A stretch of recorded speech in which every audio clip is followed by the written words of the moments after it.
marriage. It can be challenging, it can be stressful, and it can be absolutely wonderful. If you and your spouse want to strengthen and enhance your marriage, Dr. Gary and Barbie Rosberg can help through a new video series, 6 Secrets to a Lasting Love. A strong and healthy marriage isn't just about feelings or emotions. It is truly 6 specific and intentional kinds of love. The Rosbergs offer this brand new study looking at the biblical loves and principles of a great marriage experience. This video series and accompanying workbook is rich with discussion and group questions designed for couples in one-on-one marriage coaching or in a small group study.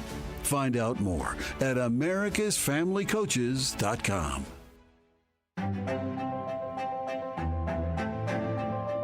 Welcome to The Rosbergs, your marriage coaches. Join Dr. Gary and Barbie Rosberg, America's family coaches, who bring 4 decades of empowering marriages across the U.S. and internationally for this podcast to equip you and your partner with encouragement and tools for a great marriage. Here now are your hosts, Dr. Gary and Barbie Rosberg.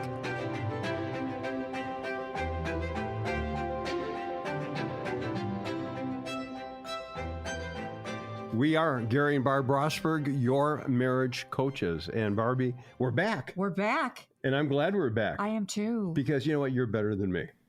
Oh, well, this is going to be a good show. It is. Yeah, we're going to be talking about better than yourself. In other words, when we take the perspective that I want to treat my spouse better than myself, really what we're doing is we're being Christ-like.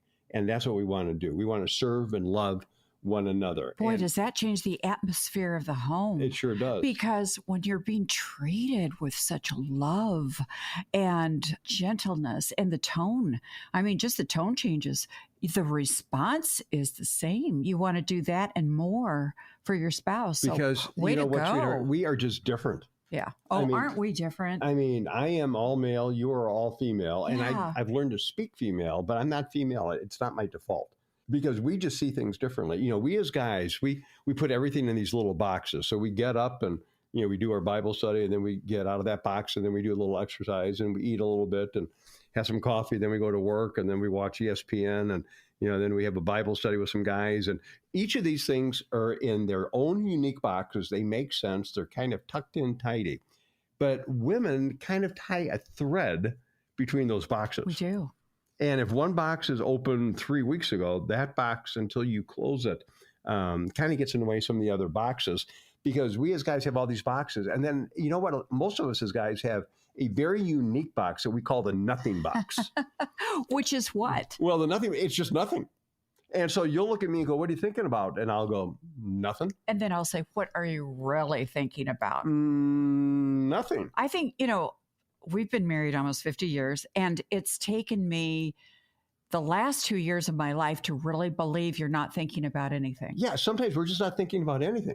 And we just want you to stay out of that nothing box because we're fulfilled there. We're happy there. We're just staring off into space.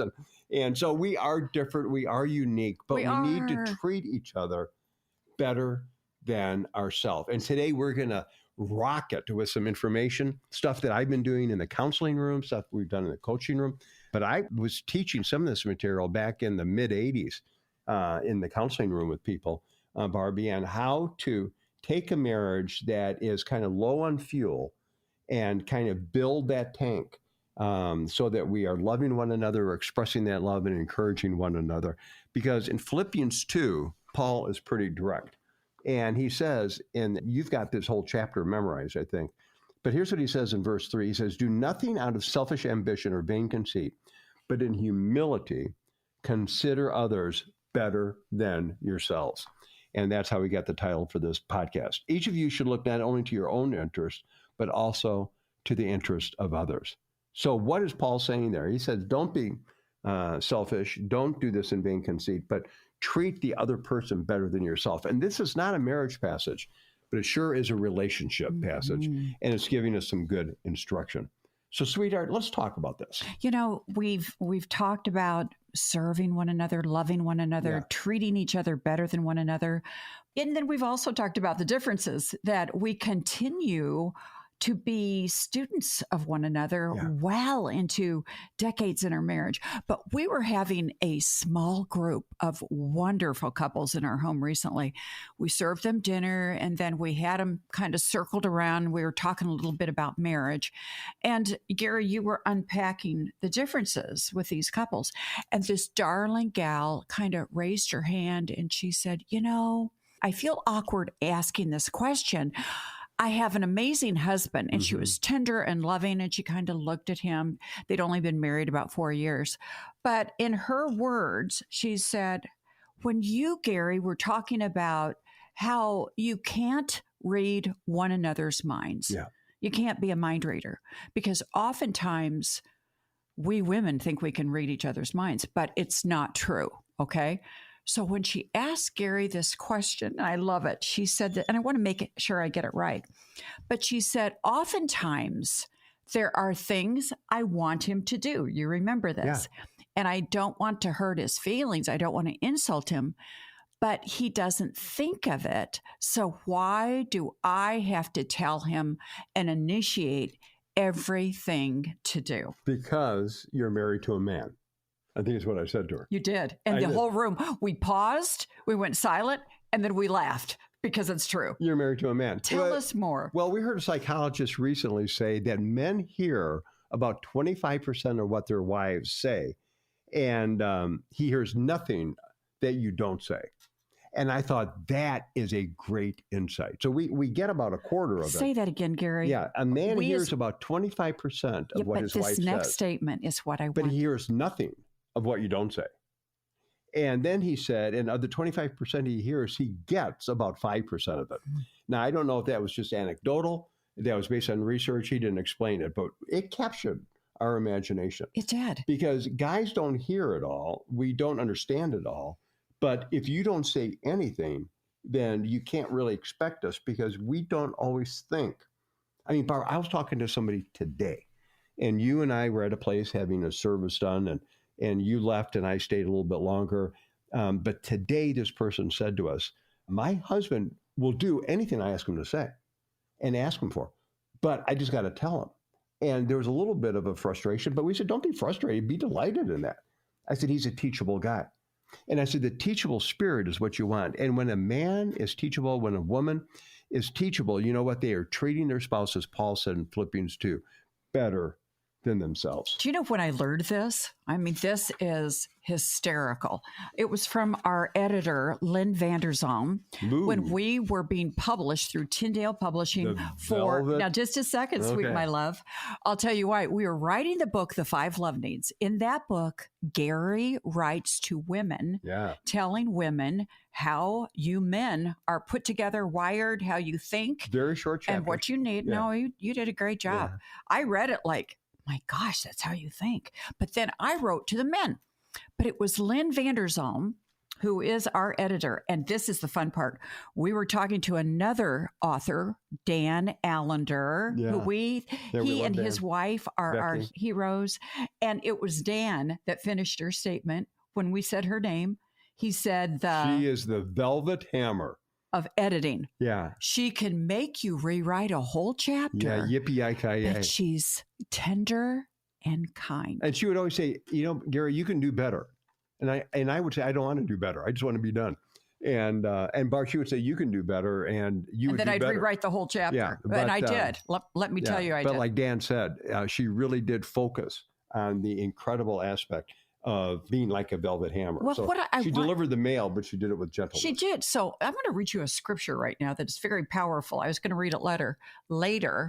I was going to read it later. It's Ephesians 4:32, which says this. Not only did we learn this from our editor when we were writing the 5 Love Needs, but we have to apply it in our marriage as husband and wife, brothers and sisters in Christ. Be kind to one another, tender-hearted, forgiving one another, even as God has forgiven you. And so with that, I'm telling my story in pieces here. When I learned how to tell men just what to do, it was Lynn who told me that. She says, Barb, you've got to tell a man what to do. And I said to her, oh, no, you can't do that. it will hurt their feelings. It will diminish them. They will feel like they're inadequate. She says, no, you lay out the data and you tell them what to do. And so in this, I've learned that by speaking truth, love, with lots of love and tenderness, as the scripture says, that Gary, you want to serve me. Yeah. You want to do the right thing. You want to be my hero. But I guess I'm supposed to be able to tell you what to do. And I do it now. But at the same time, I'm ultra sensitive. I want to make sure that I'm saying it the right way, not being harsh, making it just a parent-child relationship, which is never the case. We are equals. Man is equal to woman and woman is equal to man. We honor one another. We value one another. So we were working with one of our couples recently. Barb and I do some marriage coaching. And this couple was just, their love tank was just running on vapors. They were discouraged. They didn't know what to do. They didn't know what was working and what wasn't working. And so we just kind of intuitively said, draw us all the way back to when you were dating. And honey, tell that story, because they really caught the vision of this. Their whole expressions changed. And you could see that after all their years of being married, they went back into the moment. And he described activities that they did together. And then he talked about when she did them, how it made him feel. Yeah. And he set the tone, and she followed with completely different dates that they had done and how it met her need in his feeling. Well, it was dates. It was the ways that they treated each other, ways that they communicated, things that they did spiritually. And we had them write these down without talking. So they each were making a list of the things. And they've been married a lot of years, many decades. And then when they were done, we said, go ahead and put your pencils in the air and your heads on the table. We kind of laughed. And then we said, now exchange lists. And they said, exchange lists. We said, yeah. So we had her give him her list and he gave her his list. And we said, now read them out loud. And there was a holy pause. There was a holy pause because they were remembering. They were remembering what worked when they were approaching and treating their spouse better than themselves, as Paul said. They were recapturing what worked when they walked in humility, as Paul said in Philippians 2. They were recapturing the vision of early love when they were, if you will, putting their best foot forward. And of course, we all do that when we're trying to build a relationship. But if you want to sustain a relationship, we need to learn how to maintain it. And that takes an effort. It takes an intentionality. And we said, now what we want you to do, well, do you remember what we said? Go ahead. We want you to start doing those things again. Daily. The things that you did 20 some years ago, 30 years ago, we want you to go back and not capture, but recapture.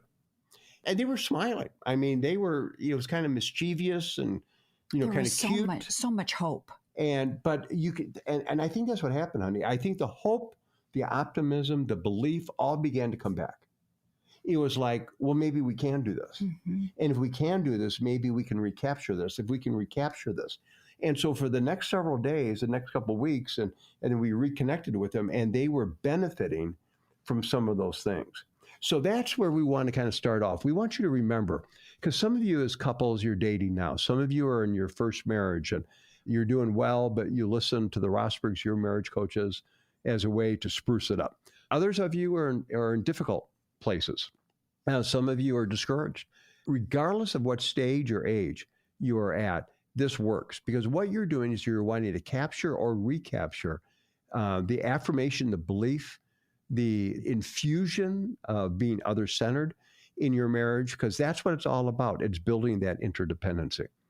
And I said earlier that in the 80s, I learned a concept. It was from Dr. Richard Stewart. He was a doctor of social work.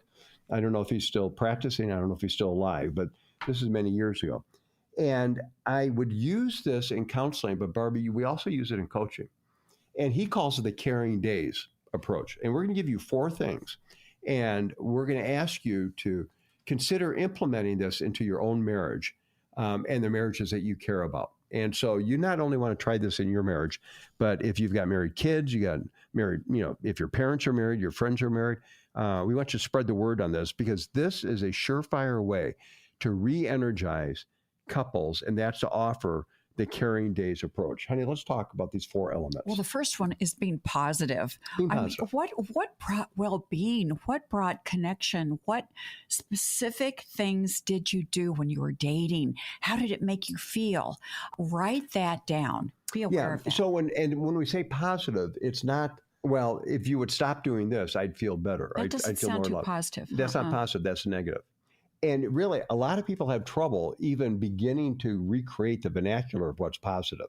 So with Caring Days behaviors, here's what Dr. Stewart would help us, and what we've helped other couples learn, is that you finish this sentence: I feel loved and cared for when you. So when you were dating, whether it was earlier in marriage, whenever you were doing well in your marriage. And those things need to have these 4 criteria. So first of all, they got to be positive. So I feel loved and cared for when you call me during the day just to say, I'm thinking about you and I love you. I feel loved and cared for when you ask me about my day. I feel loved and cared for when you suggest that we pray together. I feel loved and cared for when you talk about me in front of other people in a positive way and say nice things. I feel loved and cared for when you text me to say, I was just praying for you. I feel loved and cared for. What are those positive things? And be positive. And you know what? If there's anything that will help strengthen a marriage, it is positivity, because there's so much negative stuff out there. And a lot of times what a man is hearing, a woman is hearing, is the critical parent in their spouse. So what they're hearing is you don't, or if you ever would try, or you never, or if only once. And you know what, Barbie? Those things just shut people down. They shut men down. And so when a man hears you never, you don't, when that critical voice, or but, then he will many times just see that critical voice, and he'll be reminded of whoever that was in his life that did not affirm him or believe in him. Mm-hmm. And you said, or but, like, I like it when you do this, but. Oh, okay. So I mean, that's like, oh. Yeah. Okay. So be positive. Mm-hmm. What's number 2? Number 2 is be specific. Yeah. In our marriage, you will often, you'll say something kind to me, or whether we're in the room, or you'll say it to me from another room. For instance, yesterday you said, Barbie, I am so proud of you. I did say that. I know. I'm telling the truth. And you said. About what? You did. You said. And I said, tell me what? Tell me when you've been proud of me. It's kind of like it's Christmas and I want to open up every gift. Be specific, because here's the thing. It affirms and validates the gift and the gifts that I have, that I'm giving to you, that I'm giving to others, that I see that God has given me in myself. And it helps me value who I am in Christ even more. So when you're specific with your wife, if you're not specific, she's going to say, oh yeah, when? Or when have I made you feel proud of me? Or when have I made you thankful? I mean, be specific. It may sound like, when you put the gas in the car last night and you locked it up and you got the car washed, I've never been so proud of you in my life. I mean, your language in your marriage may sound different than the language in our marriage, but be positive and be specific. Yeah, and here is also the opposite of specific, is to be overgeneralized. So if you say, well, I feel loved and cared for when you clean the house. Well, what does that mean? Does that mean pick up? Does that mean do a deep cleaning? Does it mean fold the laundry and put it away? Yeah. Make the bed? You're supposed to fold it and put it away? Yeah. If you're not around, I just take the hamper and clean laundry and throw it. No. We're having fun. But be specific, not general. Because when you're general and then the person starts to do it and they don't do it exactly the way you thought it should be done, then many times you don't think they're trying. So be positive, be specific. Here's number 3, be high frequency. In other words, these are behaviors that you can do often. So it's not pay the taxes or paint the house or take me on vacation. It's the kind of things that you can do repetitively. So when a behavior is positive, when it's specific, and it's high frequency, you begin to build a relationship. And the high frequency is, make it daily. I mean, you can do small things, you can do medium things or large things, but make sure that you are frequently connecting in these ways. And then the fourth one is to do either desired or current types of behaviors. This is an interesting one. When I was in my doctoral program, we had 2 little girls. And I remember I drove home late one night. And this is when I was working full-time, teaching graduate school, going to graduate school, studying at the library all the time. I mean, those were crazy busy days. And it was winter. Say crazy days. Yeah, Go crazy ahead. days. And it was winter in Iowa. And I remember I drove in. It was about 10:30 at night. I was tired, and you were in bed. The kids were in bed. But it was garbage day the next day. Yeah, you remember? Of course I do. Yeah, I mean, we didn't write this one down, but it came to both of us, I guess. Yeah. And I remember I saw it, and my automatic thought was, gosh, this is awesome. Barbie took out the garbage. And so I don't have to do that because we had a detached garage, and it was way down this long driveway, and it was kind of like a barn back there. And I thought, I don't have to take it out. And I remember just being grateful, but did I say anything? No. Did I point it out? No. But here's what I did. You remember what I did? I do. The next week, I came home on the night before garbage night, and the trash can wasn't down at the curb. And I remember being a little miffed. Like, what's the deal? Why didn't you do that? And I just thought, what is going on with me? And so in my banal, stupid, male dominant, how am I doing? Well, I'm not It's interrupting like you're going you. dorky, hard-hearted, stiff-necked. Yeah. So I said something like, or you said, what's wrong the next day? I go, nothing's wrong. Well, Gary, what's wrong? Well, I'll tell you what's wrong. You didn't take the garbage out. And then you described 2 weeks ago when you did. Tell us what you said. I don't remember that, but that part I don't remember what I said. I do. Okay, well, you can say it, but I remember thinking, you never said thank you. I never said thank you. Yeah. You said, Gary, do you know what it took with 2 little girls to take that garbage can? Because you had to put their boots on. You had to put their snowsuits on. They had mittens. They had hats. It was snowing. It was Mufflers, frigid. yeah. Mufflers. And then you had to get crunchy through the snow. I remember. Yeah, you went into the garage, and it was like that, barn door deal. Sliding and door. you slid that door, and you got it out. And of course, I hadn't snowblowed or shoveled the driveway, so you were doing it through all that icy Iowa winter snow. And you did all of that as a way to treat me better than yourself, which is what we talked about in the last podcast, I think. But it was such an encouraging thing, or we're talking about today, but it was such an encouraging thing for me. But I didn't encourage you with it. I held it back. And then I got miffed when you didn't do it again. So it's kind of a double whammy. Gary, I am so thankful for the decades that we as couples have to be married, because it allows for us to begin one way. Yeah. And through the transformation of love, through our own mistakes, our own awareness, our own desire to be better in Christ and better in marriage, that's when the transformation happens. And we become, through Christ, new people. And it's messy, and sometimes there are a lot of mistakes, and you want to blame, and you feel like you want to walk away. Don't walk away. Turn around, come back. Let me tell you something. The best is ahead.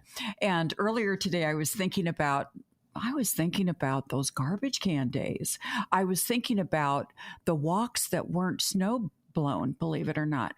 And I thought, the man that I married was a great man, but the man I'm married to today, whoa, you're a rock star, Gary. Because I take the garbage out. Yeah. And you shovel and you take care of me. And, these things are learned. And we could spend hours telling you what we were like, but thanks be to God, today, we're kind of doing it right. We've got it together. Well, and that's that fourth thing of these caring days is desired or current. In other words, a guy may say, I feel loved and cared for when you take the garbage out. I feel loved or cared for when you make a meal. I feel loved or cared for when you ask me about my day. And some women or men may say, well, I'm already doing that. I know, but I feel loved and cared for. Yes. So this is where sometimes you're already getting a win. But if it's not something you're currently doing, then it's something you desire to do. And so here is the whole outcome of treating each other better than yourself. You're other-centered. And if you're wanting to spruce up your marriage and strengthen your marriage, and that's what we want you to do, then we want you to do a heart check and think back to when you were dating, the things that worked. So that's number one. Number two, write some of those things down, share them with your spouse. Let your spouse read your list and you read their list, and go back and rehearse and repractice those. But then take the next step and use this technique from Dr. Richard Stewart on Caring Days. Identify behaviors that are positive. Again, so it's not stop doing this, it's start doing this. Make them positive, make them specific so they're not overgeneralized, make them high frequency, and then make them either current or desired. Then, here's the next assignment. When the spouse starts to do them, and so Barbie, I usually suggest in counseling or in coaching that you identify 3, 4, no more than 5 behaviors for a husband and wife to work on. And this is when we're trying to get some inoculation into the belly of this entity called a marriage that sometimes has got a low-grade fever. So we're trying to get that antibiotic in there to start pounding away and building up that immune system. So when you do those things then, catch your spouse doing them and make sure that you respond with thank you for doing those. You know what, Barbie, I've noticed that one of the things I've asked you to do is to whatever that thing is. And I notice you're doing it. I want to thank you for that because it makes me feel loved and cared for. And then maybe give each other that 6-second kiss. We could kind of rehearse that and model that right now if you want to. You're looking particularly fetching today. But go ahead and affirm and bless and encourage that. And then when your spouse, okay, well, I'm going to catch you doing something right. And when that begins to change, the whole atmosphere of the marriage begins to change. And isn't that why Paul wrote this in Philippians 2? Because he starts off in verse 1, Philippians 2. He says, if you have any encouragement from being united with Christ, if you have any comfort from his love, any fellowship with the Spirit, if any tenderness and compassion, then make my joy complete by being like-minded, having the same love, being one in spirit and purpose. And then he gets to the verse that we're highlighting. Do nothing out of selfish ambition or vain conceit, but in humility consider others better than yourselves. And you know what, sweetheart? My sense is when a guy says, all right, I'm going to turn the corner. I'm being teachable. Gary and Barbie, you're my marriage coaches. I'm being teachable. I'm going to be intentional to do these caring days behaviors with you. I'm going to be positive instead of negative. I'm going to be specific rather than just rolling my eyes and overgeneralize it. I'm going to choose things that I can do often. And you know what? I'm going to choose things that either you desire or I'm currently doing, but I'm going to point them out so that we can grow together. When that kind of teachable spirit begins to happen in a marriage, here's the deal. I think it becomes contagious. I really think it becomes contagious. And there are times when people will say, Gary and Barbie, can one person change a marriage? You can. And does it take 2 ultimately? Yes, it does. But you know what? It usually doesn't start with 2. It starts with 1. It starts with one that says, enough is enough. I'm listening to the Spirit of God. I'm convicted. I'm going to turn. I'm going to win back. I'm going to walk in obedience. I'm going to love and serve. I'm going to cherish. I'm going to honor. I'm going to bring out the best in. I'm going to have eyes only for. And when those kind of elements begin to turn, marriages take off. And I think, that's where the proof is in the pudding. And it all starts with humility, treating others better than yourself. Do I get a 6-second kiss on that one? Yeah. You guys, it's good to be with you. And gosh, we'd love to have you go. If you're listening on Apple or Spotify or Amazon or iHeart, wherever you're listening, you go and rate this program. If this is helpful to you, and we're doing this for the glory of God, not for the glory of Gary and Barbie. Quite frankly, we could be doing other things. We're doing this to help come alongside in order to affirm God's kingdom. So rate it. Give it 5 stars if it's 5 stars. Make a comment. Share it with other people. Get the word out because there are a lot of marriages that are thirsty for the kind of stuff that we're trying to deliver. And we're delighted to be with you. God's blessings to you. We're praying for you. We're cheering you on. And we're grateful that you joined the Rosbergs, your marriage coaches. We'll see you next time. Hey listeners, make sure to stay up to date with the Rosbergs by subscribing to their show, Your Marriage Coaches, on any major podcast platform such as Apple Podcasts, Spotify, and iHeartRadio. Don't forget to turn on the notification bell so you will get an alert each time a new episode is released. Whatever platform you're listening on, please rate the podcast and leave us a review. Thanks for listening to this episode of The Rosbergs, Your Marriage Coaches, with Dr. Gary and Barbie Rosberg. To find out more, go to americasfamilycoaches.com. Once you're there, you can check out the many resources that they have available. From their many books to their informative video series, 6 Secrets to a Lasting Love, they've got all the tools you need to help you grow deeper in your relationship with your spouse and with God. Go to americasfamilycoaches.com and click on the Resources tab. Also, if you have a marriage question, you can call 855-ROSBERG and leave a message with your question.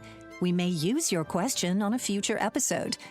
We appreciate your prayers and support for this ministry. Find out how you can come alongside us when you go to americasfamilycoaches.com. Just search the top of the index for the Donate tab. Thank you for listening in today. Be sure to join us next time for another episode of The Rosbergs, Your Marriage Coaches, with Gary and Barbie Rosberg.